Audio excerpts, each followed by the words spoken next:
Hello বন্ধুরা, আমি রবিন। আর এখন কথা বলবো আকাশ মালাকার পরিচালিত এবং সোহম চক্রবর্তী ও ইধিকা পাল অভিনীত ছবি বহুরূপ। তো তার ট্রেলার আজকে চলে এসছে, তো সেটা নিয়ে তোমাদের সাথে কথা বলবো। তো এই ছবিটার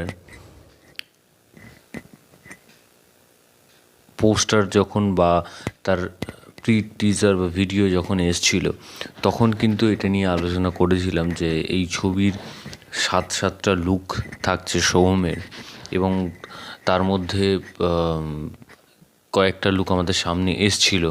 এবং তাছাড়া এর যে মেকআপ, সেটা নিয়েও আমি কথা বলেছিলাম যে মেকআপ খুব একটা যে আহামরি সেটা কিন্তু হয়নি, এই যা আমরা দেখতে পেয়েছি তার মধ্যে। তবে সোহম কিছু একটা নতুনত্ব করার চেষ্টা করেছে। তো এর আগে যে ছবিগুলো সোহম করেছিল, তো সেই ছবিগুলো পাতে দেওয়ার মতো নয়, বা ছবিগুলো ভালো নয় খুব একটা। তবে তার থেকে এই ছবিটা অনেকটাই আলাদা, এবং একটা থ্রিলার বা মার্ডার মিস্ট্রি আমরা এই ট্রেলারের মধ্যে দেখতে পাচ্ছি। এবং এখানে সব থেকে যেটা আমাদের পাওনা সেটা হচ্ছে ইধিকা পলকে।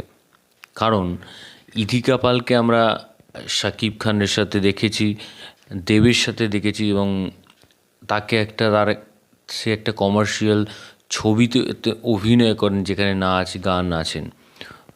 তো সেই জায়গা থেকে আজকে বহুরূপ ছবির মাধ্যমে তার যে লুক বা তার যে এক্সপ্রেশন বা তার যে অভিনয়, সেটা কিন্তু সোহমের থেকে অনেকটাই ছাপিয়ে যাচ্ছে আমার মনে হয়। কারণ সেটা পরে আসছি। তো আগে কথা বলি গল্পটার ব্যাপারে। তো গল্পটা ট্রেলারটা দেখে যা বোঝা যাচ্ছে যে সোহম হয়তো এখানে একজন অভিনেতা, যে একটা ক্যারেক্টার প্লে করছে, এবং সেই ক্যারেক্টারটার মধ্যে সে এমনভাবে ঢুকে গেছে যে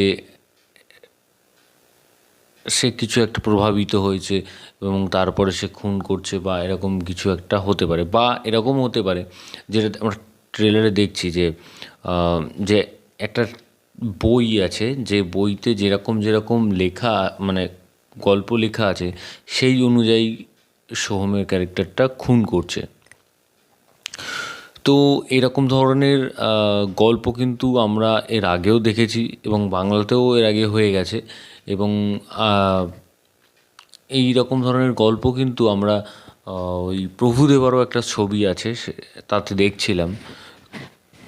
তো এরকম ধরনের গল্প হয়েছে, কিন্তু তাহলেও এইখানে সোহমকে আমরা যেভাবে দেখতে পাচ্ছি যে সাতটা লুকে, এবং সে যেভাবে খুন করছে এবং কী কারণে খুন করছে সেটা অবশ্যই ছবি দেখলে বোঝা যাবে।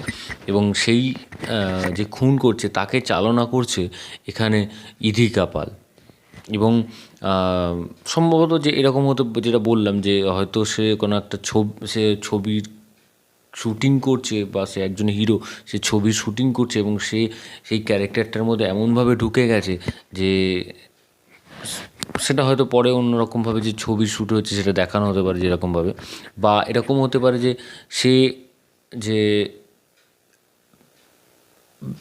তার সে কোনো একটা কিছুতে তার মেন্টালি একটা কোনো ডিস্টার্ব হয়েছে, যেটা হয়তো সেই ইদিকার সাথে তার সম্পর্ক ছিল, সেটা তো আমরা ট্রেলারের মধ্যেই দেখতে পাচ্ছি যে ইদিকার সাথে সোহমের একটা সম্পর্ক রয়েছে। তো হয়তো কোনো কারণে সেই ইধিকাকেই হয়তো কেউ মেরে ফেলেছে, এবং সে তারই বদলা নিচ্ছে সাতটা, মানে সে মেকআপ করে যাতে তাকে ধরতে না পারে, এবং তার সাইকো একটা কিছু হয়েছে, সাইকো প্রবলেম। তো তাকে চালনা করছে ইধিকা পাল। তো এরকম একটা ঘটনা হতে পারে। এবং তাছাড়া এখানে অভিনয় নিয়ে যদি কথা বলি, ইধিকা পালকে দেখে পুরো চমকে গেছি। কারণ ইধিকা, তাকে আমরা যেভাবে দেখে এসেছি এতদিন, তার থেকে টোটালি আলাদা। এবং সে এতদিন যা অভিনয় করছেন তার থেকে তো ডিফারেন্ট অবশ্যই, কিন্তু তাকে এখানে অভিনয় করার জায়গা দিয়েছে। এবং বেশি আমার সবচেয়ে ভালো লেগেছে যেই ইধিকা যখন মাথাটা নিচু করে আছে, তার শটটা যে নিচ থেকে মুখের কাজটা যে শটটা নিচ্ছে ক্যামেরাটা নিচ থেকে, তো সেই জায়গাটা বেশ ভালো লেগেছে। তাছাড়া শেষের দিকে ইদিকা যখন হাসছে সেই জায়গায় তার অভিনয়টা বেশ ভালো লেগেছে। এবং সোহম মোমবাতিটা যে তার যে গোলে গোলে পড়ছে সেই জায়গার একটা সিন, বা এখানে একটা জায়গায় আমরা দেখতে পাচ্ছি যে সম্ভবত সোহম বা যেই হোক খুন করেছে, সে খুন করে সেই বস্তার মধ্যে রক্ত মাখা, এবং সেই বস্তাটার গলা মানে বস্তাটার মুখটাতে একটা বাচ্চাদের জলের বোতল ঝুলছে মালার মতন। তো এরকম যেই সব জায়গাগুলো বেশ ভালো হয়েছে। এবং এখানে এই যে খুন বা যেটাই হচ্ছে সেইটাকে তদন্ত করছে এখানে কমলেশ্বর মুখার্জির ক্যারেক্টারটা এবং তার সাথে রাজা দত্তের ক্যারেক্টারটা। তো তারা কি পারবে এই যে খুন করছে তাকে ধরতে, এবং বা এর পেছনে আরও কী কী ঘটনা আছে সেইটাকে আমাদের জানতে গেলে এই ছবিটা দেখতে হবে। এবং এইটা কিন্তু এরকম ধরনের গল্প তো অবশ্যই হয়েছে, কিন্তু এই ধরনের গল্প কিন্তু আবার দেখতেও ভালো লাগে। এবং এই একটা কনফিউজিং ব্যাপার কিন্তু রয়েছে যে শেষে কী হবে গল্পটা, এবং কিছুটা প্রেডিক্ট করা যাচ্ছে যে গল্পটা এরকম হতে পারে। আমরা নানান রকম ভাবতে পারি গল্পটাকে নিয়ে যে এরকম হতে পারে, ওরকম হতে পারে, কিন্তু সেটা যে ফাইনালি ছবিতে কী হবে সেটা ছবি দেখলেই বোঝা যাবে। তো এখানে বিজিএমের কাজ মোটামুটি ভালো হয়েছে, যে খুব হ্যাবক হয়েছে সেরকম নয়, কিন্তু ট্রেলারটাকে ভালো করে কাটা হয়েছে। এবং এখানে কালার কালেকশন ভালো, সব মোটামুটি বা খারাপ নয়। এবং মেকআপটাই আরেকটু বেটার হলে আমার মনে হয় ভালো হতো।